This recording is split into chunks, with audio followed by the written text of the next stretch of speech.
Hi hello guys. So அடுத்த மாதம் இந்நேரத்துக்கு கரெக்டாக உங்களுக்கு போர்டு எக்ஸாம் ஸ்டார்ட் ஆகிறதுக்கு டைம் இல்லையா? ஸோ எல்லாரும் நல்லா பறக்க ஆர்வமாக படிச்சுட்டு இருப்பீங்க. கெமிஸ்ட்ரி பொறுத்த வரைக்கும் உங்களுக்கு வந்து ஃபர்ஸ்ட் சாப்டர் ஓகேவா, எப்படி ஈஸியாக படிக்கலாம் அண்ட் என்னென்ன மாதிரி கொஸ்டின்ஸ் கேட்பாங்க, ஜஸ்ட் ஒரு குவிஸ் மாதிரி வச்சுக்கோங்க, ஒரு ரிவிஷன் மாதிரி நம்ம இந்த வீடியோ எடுத்துக்கலாம் சரிங்களா? ஸோ நீங்கள் ஆல்ரெடி படிச்சிருப்பீங்க எல்லாமே, என்னென்ன டாபிக்ஸ் படிக்கணும். ஸோ ஃபுல்லாமே பார்த்தீங்கன்னா கெமிஸ்ட்ரி லெசன் 1 பொறுத்த வரைக்கும் கெமிக்கல் ரியாக்ஷன்ஸ் இல்லையா? So physical properties and chemical properties ரொம்ப ரொம்ப இம்பார்ட்டன்ட் ஓகேங்களா? ஸோ எதெல்லாம் கெமிக்கல் ரியாக்ஷன்ஸ் நடக்கும், எதெல்லாம் ஃபிசிக்கல் அப்படின்னு சொல்லி நீங்கள் பார்த்து கொஞ்சம் டிஃபரன்ஸ் தெரிஞ்சுக்கணும். ஃபர்ஸ்ட் பேஜ்லேயே அதான் கொடுத்துருப்பா இன்ட்ரடக்ஷன். என்சிஆர்டி தான் ரொம்ப ரொம்ப இம்பார்ட்டன்ட். என்சிஆர்டியில் லைன் பை லைன் எல்லாமே படிங்க, எந்த கார்னர்ல இருந்தாலும் கொஸ்டின்ஸ் வரும் சரிங்களா? அதனால என்சிஆர்டி ரொம்ப ரொம்ப இம்பார்ட்டன்ட். நீங்க கைடு வச்சிருந்தாலும் சரி, இல்ல இம்பார்ட்டன்ட் கொஸ்டின்ஸ் வச்சிருந்தாலும் சரி, இல்ல கொஸ்டின் பேங்க் வச்சிருந்தாலும் சரி, anything is okay, but NCERT is very very important. You need to study all the questions from hook and corner in NCERTs okay. So first வந்து உள்ள போயிட்டோம், ஃபர்ஸ்ட் சாப்டர்ல போயிட்டோம்னா நமக்கு ரியாக்ஷன்ஸ் ரொம்ப ரொம்ப இம்பார்ட்டன்ட் ஓகேங்களா? எல்லா ஈக்குவேஷன்ஸ் ஷியூரா தெரியணும் அண்ட் எல்லா காம்பவுண்ட்ஸும் கண்டிப்பா படிச்சிருக்கணும். இது போக ஒரு காம்பவுண்ட் கலர்ஸ் தெரிஞ்சு வச்சுக்கோங்க, உங்களுக்கு கொஞ்சம் ஹெல்ப்ஃபுல்லாகவே இருக்கும் சரிங்களா? அண்ட் ஆக்டிவிட்டிஸ், நம்ம டெக்ஸ்ட் புக்ல என்சிஆர்டி புக்ல பார்த்தீங்கன்னா ஆக்டிவிட்டிஸ் கொடுத்துருப்பாங்க இல்லையா? அந்த ஆக்டிவிட்டிஸ் ஃபுல்லாமே தெரிஞ்சு வச்சுக்கோங்க. மெக்னீஷியம் பர்ன் பண்ண என்ன ஆகும்னு சொல்லி இருப்போம் இல்லைங்களா?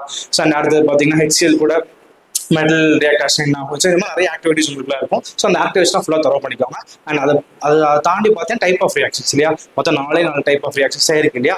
Combination, decomposition, displacement and double displacement. இந்த 4 ரியாக்ஷன்ஸ் நல்லா பாருங்க. அண்ட் ஆக்சிடேஷன் அண்ட் ரிடக்ஷன் இல்லையா? ஆக்சிடேஷனா addition of oxygen and removal of hydrogen. அதே மாதிரி ரிடக்ஷன்னா உங்களுக்கு addition of hydrogen and removal of oxygen. So இது ரெண்டுமே சேர்ந்து ஒரே ஈக்குவேஷன் அதுக்கு பேர் தான் ரிடாக்ஸ் ரியாக்ஷன் ஓகேவா? ஸோ இதெல்லாம் தெரிஞ்சுக்கோங்க. கடைசியாக இருக்கிற கரோஷன் அண்ட் டிரான்சிட்டிவிட்டி. ஸோ இவ்வளோ தான் ஃபர்ஸ்ட் டாபிக் ஓகேவா? ஸோ இதை மட்டும் நல்லா தரவு பண்ணிட்டீங்கன்னா செம்ம ஈஸியாக ஃபர்ஸ்ட் லெசன் கவர் பண்ணிக்கலாம் சரிங்களா? நம்ம இப்போ என்ன பிளான் பண்ணியிருக்கோம் பார்த்தீங்கன்னா, ஸோ ரெகுலராக உங்களுக்கு சயின்ஸ்ல அண்ட் மேக்ஸ்ல ஓகேவா, உங்களுக்கு எதெல்லாம் டிஃபிகல்ட்டாக ஃபீல் பண்றீங்களோ அதை கமெண்ட் பண்ணுங்க. ஸோ அந்தந்த வீடியோஸை டெய்லி உங்களுக்கு ரெகுலராக அப்டேட் பண்றேன். அது போக உங்களுக்கு ஈஸியாக இருக்கிறதுக்கு ஜஸ்ட் நீங்களே வந்து ஒரு ரிவிஷன் பண்றதுக்கு நான் கொஸ்டின்ஸ் கொடுக்குறேன், ஒரு 10 கொஸ்டின்ஸ் ஒரு சாப்டர் ஓகேவா? அது நம்ம டெய்லி ரெகுலரா பார்க்கலாம் சரிங்களா? ஒரு கொஸ்டின் நான் கொடுக்குறேன், உங்களால ஆன்சர் பண்ண முடியும் செக் பண்ணிக்கோங்க. இன்கேஸ் ஆன்சர் பண்ண முடியலன்னா அந்த லெசன் உங்களுக்கு இன்னும் ரிவிஷன் தேவைப்படுதுன்னு அர்த்தம் சரிங்களா? ஸோ அதை ஃபுல்லாக ரிவைஸ் பண்ணிட்டு மறுபடியும் அப்படியே கொண்டு வந்துக்கலாம், ரொம்ப ஈஸி. ஸோ ஃபர்ஸ்ட் சாப்டருக்குள்ள போகலாம் சரிங்களா? ஸோ ஃபர்ஸ்ட் சாப்டர் நம்ம ஆல்ரெடி எல்லாமே சொல்லியிருக்கேன் என்னென்ன படிக்கணும் ஓகேவா? ஃபர்ஸ்ட் கொஸ்டின் உள்ள போகலாம் பார்ப்போம் சரிங்களா? So first question, and adding dilute hydrochloric acid to copper oxide powder, the solution formed is blue-green. Okay, so dilute hydrochloric acid கூட ஒரு காப்பர் ஆக்சைடை நீங்க என்ன பண்றீங்க, ரியாக்ட் பண்ண போறீங்க. அப்படி ரியாக்ட் பண்ணா இந்த சொல்யூஷன் வந்து ப்ளூ கிரீனா மாறிடுறாங்க. அப்போ இந்த ப்ளூ கிரீன் என்ன, நான் உங்ககிட்ட சொன்னா ஒரு காம்பவுண்ட், அந்த காம்பவுண்ட் கலர்ஸ் தெரிஞ்சுன்னா ஈஸியா நம்மளால என்ன பண்ணிட முடியும், ஆன்சர் பண்ணிட முடியும் அப்படின்னு சொல்லியிருந்தேன் இல்லையா? So predict the new compound form which imparts blue green colour to the solution. So அப்போ இது 2 ரியாக்டர்ஸ் என்ன கிடைக்கும் அண்ட் அந்த கிடைக்கக்கூடிய காம்பவுண்டோட கலர் வந்து ப்ளூ கிரீன் கொடுத்தான். ஸோ நீங்களே யோசிச்சு பாருங்க. இப்போ நான் ஆன்சர் சொல்றேன் சரிங்களா? ஸோ ஆன்சர் பார்த்தீங்கன்னா ஃபர்ஸ்ட் இது 2 ரியாக்ட் பண்ணிக்கலாம் ஓகேவா? ஸோ காப்பர் ஆக்சைடு இருக்கு இல்லையா? ஸோ காப்பர் ஆக்சைடு எது கூட ஃபார்ம் ரியாக்ட் ஆகுது, ஹைட்ரோக்ளோரிக் ஆசிட் கூட HCl கூட ரியாக்ட் ஆகுது சரிங்களா? அப்போ ரெண்டுமே ரியாக்ட் ஆகும், உங்களுக்கு என்ன கிடைக்குது? ஸோ காப்பர் குளோரைட் கிடைக்குது நமக்கு okay. Copper chloride plus water கிடைக்குது. அப்போ இந்த காப்பர் குளோரைட் அந்த சொல்யூஷனோட கலர் தான் என்னங்கிறாங்க, ப்ளூ கிரீன் கலர் சொல்றேன் சரிங்களா? அப்போ இந்த மாதிரி நம்மளுக்கு ப்ளூ கிரீன் கலரோட காம்பவுண்ட் என்னன்னு தெரிஞ்சாலே ஈஸியாக நம்மளால என்ன பண்ணி ஆன்சர் பண்ணிட முடியும் ஓகேவா? சரி நெக்ஸ்ட் கொஸ்டின் போகலாம். So அடுத்த பாருங்க, what happens chemically when quicklime is added to a water filled in a bucket? So first quicklime என்ன தெரியும் கரெக்டா? quicklime இருக்கு, slakelime இருக்கு இல்லையா? ரெண்டுமே இருக்கு நம்மளுக்கு.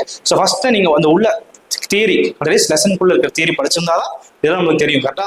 ஸோ அது பார்க்கும்போது ஆன்சர் செக் பண்ணாம நம்மளுக்கு ஸோ எல்லாமே ரியாக்ஷன்ஸ் பேஸ் பண்ணிடலாம் சரிங்களா? ஸோ பாருங்க குயிக்லைம். ஸோ குயிக்லைம் நம்மளுக்கு என்ன தெரியும், நமக்கு CaO அதான் குயிக்லைம், கால்சியம் ஆக்சைடு ஓகேவா? ஸோ ஸ்லேக்லைம் வந்து கால்சியம் ஹைட்ராக்சைடு. நம்மளுக்கு என்ன கேட்டிருக்கான், குயிக்லைம் ரியாக்டட் வித் வாட்டர் இல்லையா? So CaO reacts with water, ரெண்டுமே ரியாக்ட் ஆச்சா என்ன கிடைக்கும்? ஸோ அது என்ன பார்த்தீங்கன்னா கால்சியம் ஹைட்ராக்சைடு கிடைக்கும், இந்த ஃபார்ம் ஆஃப் அக்வஸ் சொல்யூஷன் கிடைக்கும் சொல்லி சொல்றாங்க சரிங்களா? ஸோ அப்போ calcium hydroxide slaked lime is form with evolution of heat and so hissing sound சரிங்களா? ஸோ இது பார்த்துக்கோங்க. நெக்ஸ்ட் தேர்ட் ஒன் பார்க்கலாம். ஸோ இப்போ ஒரு ரியாக்ஷன் நம்மளுக்கு கொடுத்தான் சரிங்களா? என்ன ரியாக்ஷன் கொடுத்தான், MnO2 + 4HCl gives MnCl2 + 2H2 + Cl2 ஒரு ரியாக்ஷன் கொடுத்துருக்காங்க உங்களுக்கு. the reaction given above is a redox reaction. நான் இந்த வீடியோ ஸ்டார்ட் பண்ணும்போது சொன்னேன் இல்லையா, ரிடாக்ஸ் ரியாக்ஷன் என்னது, ஒரே ரியாக்ஷன்ல போத் ஆக்சிடேஷன் நடக்கும் ரிடக்ஷன் நடக்கும் சரிங்களா? அதுதான் ரிடாக்ஸ் ரியாக்ஷன் ஓகேவா? ஸோ அப்போ இதுல என்ன reaction above is a redox reaction because in this case. So இப்போ இங்க என்ன நடக்குது நம்மளுக்கு, ஸோ ஃபர்ஸ்ட் செக் பண்ணலாமா, MnO2 பாருங்க, MnO2 மெயின் காம்பவுண்ட் HCl இல்லையா?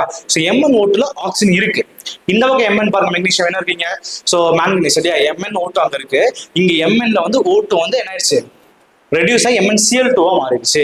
கரெக்டா இல்லையா? அப்ப இங்க ரிமூவல் ஆஃப் ஆக்சிஜன் நடந்திருக்கு. கரெக்டா இல்லையா? அடுத்து அதே மாதிரி பாருங்க, அப்ப MnO2 இஸ் ரெடியூஸ்ட். அப்புறம் HCl பாருங்க, HCl இருக்காங்க. ஸோ ஹைட்ரஜன் இருக்கு, குளோரின் இருக்கு.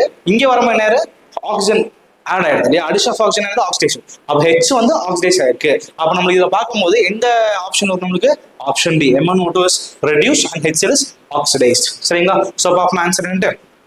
MnO2 is reduced and HCl is oxidized. கிளியரா? நெக்ஸ்ட் போலாம்.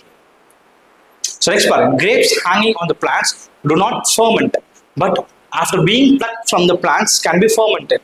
Under what condition do these grapes ferment? It is a chemical or a physical change. So அப்போ fermentation first என்ன நம்மளுக்கு ஒரு கெமிக்கல் ரியாக்ஷன் நடக்குது இல்லையா? நீங்க என்ன கேட்டிருக்காங்கன்னா, பிளான்ட்ல கிரேப்ஸ் தொங்கிட்டு இருக்கும்போது, ஓகேவா, ஹேங் ஆயிட்டு இருக்கும்போது நம்மளுக்கு ஃபர்மெண்டேஷன் நடக்காது. ஆனா கிரேப்ஸ் நம்ம பறிச்சிட்டோம் அப்படின்னா ஃபர்மெண்ட் ஆயிருங்கிறாங்க. சரி, எதுனாலன்னு கேட்கறாங்க. ஓகேவா? ஸோ அவங்க ஆன்சர் பண்ண முடியும்னு நினைக்கிறேன். ஏன்னா நம்ம கிரேப்ஸ் வந்து பிளான்ட்ல இருக்கும்போது நமக்கு ஆக்சிஜன் கிடைச்சிட்டு இருக்கும் பிளான்ட்ல இல்லையா? அப்போ ஆக்சிடேஷன் இருக்கும். அந்த இந்த பிரசன்ஸ் ஆஃப் ஆக்சிஜன் வந்து எப்பவுமே ஃபர்மெண்டேஷன் நடக்காது இல்லையா? ஸோ அப்போ ஆனால் இங்க பாத்தீங்கன்னா நம்மளுக்கு வந்து என்ன ஆயிடுது, நம்ம பிளான்ட் வந்து பிளக் பண்ணதுக்கு அப்புறம் ஃபர்மெண்டேஷன் நடக்கும் இல்லையா? ஸோ அப்போ இது என்னங்கிறத கொஸ்டின்ல கேட்டுருக்காங்க. அப்போ ஆன்சர் செக் பண்ணலாம். சரிங்களா? ஸோ பாருங்க, when attached to the plants, grapes are living. கரெக்டா? பிளான்ட்ல வந்து ஆக்சிஜன் கிடைச்சிட்டு இருக்கும். கரெக்டா இல்லையா? So and therefore their immune system prevents fermentation. But so the microbes can grow in the plucked grapes which can be fermented under anaerobic condition. Anaerobic என்னது? absence of oxygen. சரிங்களா? அப்போ அந்த absence of oxygen அப்போ நமக்கு என்ன நடக்குதுங்கறாங்க? fermentation நடக்குதுன்னு சொல்லி சொல்றாங்க. So this is a chemical change. ஓகேவா? சரி, next. Write a balanced equation for chemical reaction. And இந்த சாப்டர்ல பேலன்சிங் தி ஈக்குவேஷன் ரொம்ப இம்பார்ட்டன்ட். சரிங்களா? ஸோ அது என்னன்னு பார்ப்போம். precipitation ரியாக்ஷனுக்கான பேலன்சிங். இதுக்கு என்ன ஆன்சர் பார்த்தோம்னா காமனானதா AgNO3 silver nitrate plus sodium chloride ரெண்டு ரியாக்ஷன் கொடுத்துருக்காங்க. ஸோ அப்போ ரெண்டுமே என்ன ஆகும் நம்மளுக்கு? இங்கே டபுள் டிஸ்பிளேஸ்மெண்ட் நடக்கும். ஸோ சில்வர் நைட்ரேட் வந்து சோடியம் வந்துடும். ஸோ அப்போ சோடியம் நைட்ரேட் ஆயிரும். அண்ட் சோடியம் குளோரைட் இருக்கிறது வந்து சில்வர் போயிடும். ஸோ சில்வர் குளோரைட் ஆயிரும். சரிங்களா? இது precipitation reaction. Next, which one is a chemical change? Fermentation of fruit juice or diluting fruit juice? Chemical ரியாக்ஷன்னா அதுவா நடக்கும் இல்லையா? நம்ம போயிட்டு அதை மிக்ஸ் பண்ணா நடத்தக்கூடாது. கரெக்டா இல்லையா? டைல்யூட்டிங் ஃப்ரூட் ஜூஸ் அப்படின்னா நம்ம வந்து ஒரு தண்ணியோ ஏதாச்சும் ஆட் பண்றோம் அது கூட இல்லையா? ஸோ அப்போ நம்ம பண்ற வேலை. ஆனா ஃபர்மெண்டேஷனா அதுவா நடக்கிறது அனரோபிக் கண்டிஷன். முன்னாடி கொஸ்டினே பார்த்தோம் இல்லையா? ஸோ அப்போ எது கெமிக்கல் சேஞ்சா இருக்கும்? கண்டிப்பா ஃபர்மெண்டேஷன் ஆஃப் ஃப்ரூட் ஜூஸ் தான் கெமிக்கல் சேஞ்சா இருக்கும். ஸோ பார்க்கலாம். So fermentation of fruit juice chemical change. ஓகேங்களா? Next question. What change in color is observed when white silver chloride is left exposed to sunlight? State the type of chemical reaction in this change. So அப்போ what change in color is observed? So அப்போ என்ன colour change observe பார்க்கணும். சரிங்களா? So பார்ப்போம். பாருங்க, grey colour silver metal. So first வந்து நம்ம இதை வந்து ரியாக்ஷன் எழுதிக்கலாம். ஓகேங்களா? What change in colour is observe when white silver chloride is left exposed to sunlight. So இப்போ நான் சில்வர் குளோரைட் எடுத்துட்டேன், அதை சன்லைட்ல எக்ஸ்போஸ் பண்ண போறேன். அப்போ என்னன்னா சில்வர் தனியாகவும் குளோரைட் தனியாகவும் வந்துருது. அப்போ சில்வர் என்ன கலர் இருக்குன்னா grey colour silver metals form and pungent smelling chlorine gases avoid with answer. சரிங்களா? Next, hydrogen being a highly inflammable gas and oxygen being a supporter of combustion. Right? Water, a compound made up of hydrogen and oxygen, is used to extinguish fire. Why? So தனித்தனியா எடுக்கும்போது ஒரு காம்பவுண்டுக்கும் that hydrogen தனியா and oxygen தனியா ஒரு work பண்ணுது. சரிங்களா? ஆனா combined ஒரு மாலிகுலர் எடுக்கும்போது அதோட ஒரு வேறையா இருக்கும். ஸோ ஏன்னு கேட்குறாங்க. ஸோ அதுக்கான answer H2 as a compound constituent of hydrogen of oxygen elements. H2 ஓட ஹைட்ரஜன் இருக்கு, ஆக்சிஜன் இருக்கு. அப்போ ஒரு மாலிகுல் இல்லையா? So being a compound it has different properties. அப்போ ஒரு காம்பவுண்டா ஒரு மாலிகுலா இருக்கும்போது ஒரு டிஃப்ரெண்ட் ப்ராப்பர்ட்டி இருக்கும். அதுவே அந்த மாலிகுலர் இருக்க ஆட்டம் தனித்தனியாக எடுத்தோம்னா அதுக்கு டிஃப்ரெண்ட் ப்ராப்பர்ட்டி இருக்கும்னு சொல்லி சொல்றாங்க. சரிங்களா? Next question. Name the reducing agent in the following reaction. So அப்போ ரெடியூசிங் ஏஜென்ட் என்னமா? எது ஆக்சிடேஷன் பண்றோமோ ஆக்சிடேஷன் ப்ராசஸ்ல எது ஆக்சிடேஷன் ஆகுது அதான் ரெடியூசிங் ஏஜென்ட். ஓகேவா? அப்போ இங்க ஆக்சிடேஷன் எது பண்ணுன்னு பார்ப்போமா? இங்க பாருங்க, MnO2 வந்து Mn மாறுது. அப்போ என்ன? அது ரெடியூஸ் ஆகுது இல்லையா? ஆக்சிஜன் வந்து ரிமூவல் ஆஃப் ஆக்சிஜன் நடக்குது. ஓகே, அதுவே இங்க பாருங்க Al அலுமினியம் என்னது? ஸோ வந்து இங்க ஆக்சிஜன் அடிஷன் ஆகுது. அப்போ இங்க வந்து என்னது? ஆக்சிடேஷன் ரியாக்ஷன் நடக்குது. கரெக்டா இல்லையா?